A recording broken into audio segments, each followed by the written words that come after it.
देश की बेटी।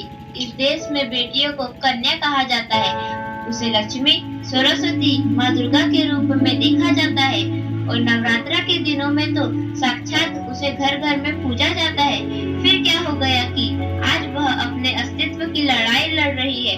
वह अपने जीवन की भीख मांग रही है। अरे बेटी तो हर घर की शान है, उसी से घर में रोशनी है। बेटी तो घरों को जोड़ती है। तो आइए बेटियों के सम्मान में हम एक नाटक प्रस्तुत करने जा रहे हैं, जिसका शीर्षक है बेटी बचाओ बेटी पढ़ाओ। मीरा, ओ मीरा, तुमने मुन्ना को कहीं देखा क्या? पता नहीं सुबह सुबह कहाँ चला गया। अभी उसने कुछ खाया भी नहीं, दूध भी नहीं पिया और स्कूल जाने की तैयारी भी तो करनी है। नहीं माँ, मैंने तो मुन्ना को नहीं देखा। मैं तो सुबह से बर्तन ही धो रही हूँ। माँ, मुझे भी स्कूल जाना है। मुझे पढ़ना लिखना बहुत अच्छा लगता है। मेरा भी दाखिला स्कूल में करा दो ना माँ। ए छोरी, बड़ी है स्कूल जाने वाली, घर के काम कर अच्छे से सीख ले। आगे चलकर यही तेरे काम आने वाले। पढ़ लिख कर कौन सा तुझको कलेक्टर बनना है? जल्दी जल्दी बर्तन साफ कर।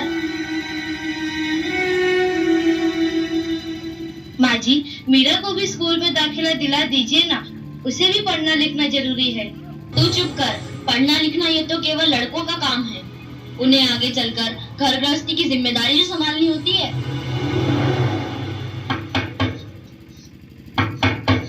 अरे क्या हो रहा है? कौन किसकी जवाबदारी संभाल रहा है? और हमारी मीरा बेटी क्यों रो रही है? देखिए ना डॉक्टर दीदी, दादी मुझे स्कूल ही जाने नहीं देती। कहती है तुझे पढ़ लिख कर क्या करना है, आगे चल के चूल्हा चौका ही तो संभालना है। अरे यह तो बहुत गलत बात है माँ जी। क्या आपको नहीं लगता कि हम बेटियां भी पढ़ लिख कर आगे बढ़े? आज समाज बहुत आगे बढ़ गया है माँ जी। आप किस दुनिया की बात कर रही हैं? हम 21वीं सदी में जी रहे हैं।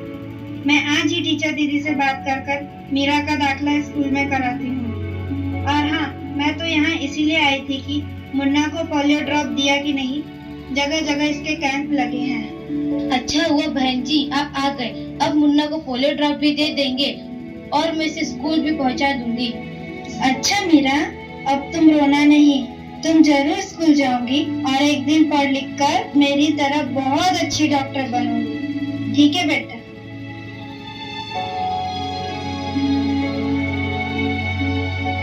बहू, जरा एक गिलास पानी तो लाना। अभी नहीं बाबूजी।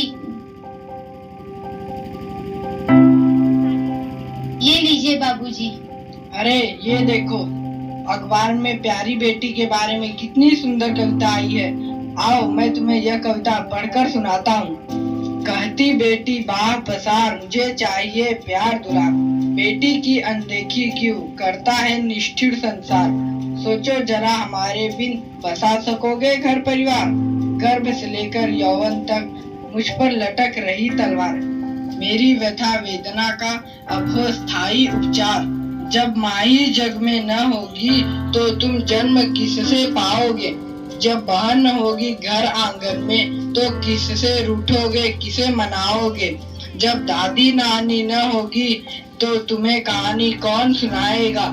जब कोई स्वप्न सुंदरी ही न होगी तो तुम किससे ब्याह रचाओगे।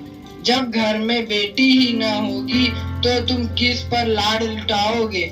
जिस दुनिया में स्त्री ही न होगी उस दुनिया में कैसे रह पाओगे।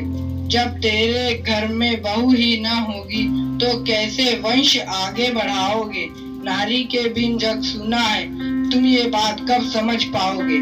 हाँ तो भाग्यवान, कैसी लगी यह कविता, है ना मजेदार? काहे की मजेदार कविता मुझे नहीं आई पसंद। अरे कोई घर में है क्या? आइए आइए टीचर दीदी, हम आप ही का इंतजार कर रहे थे। हाँ जरा मैं कुछ दिनों के लिए बाहर चली गई, इसलिए यहाँ नहीं आ पाई। डॉक्टर बहन जी कह रही थी आपने मीरा का अभी तक दाखिला नहीं कराया। ये तो बहुत होनहार छात्रा है, हमेशा अच्छे अंक लेकर उत्तीर्ण होती है। हाँ मैं भी तो यही चाहती हूँ कि मीरा स्कूल जाए, खूब पढ़े, पर मेरी यहाँ सुनता कौन है। हाँ हाँ खूब पढ़ाओ लड़की को और बाहर भेजो। जब कुछ गलत सलत हो जाएगा ना तो मुंह छुपाने की भी जगह नहीं मिलेगी। अरे माँ जी, आप कहाँ की बात कहाँ लेकर बैठ गए?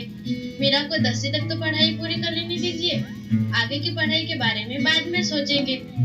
हाँ टीचर दीदी, हम मीरा को अवश्य स्कूल भेजेंगे। मैं उसे मेरे जैसा अनपढ़ नहीं रहने दूंगी, उसे खूब पढ़ाऊंगी। कल मीरा को तैयार रखना, मैं उसे लेने आऊंगी। क्यों दादाजी, सही कहा ना मैंने? हाँ हाँ बेटा, बिल्कुल सही कहा। मैं तो कब से कह रहा हूँ कि मीरा को भी स्कूल जाने दो। प्रणाम दादाजी। प्रणाम बेटा।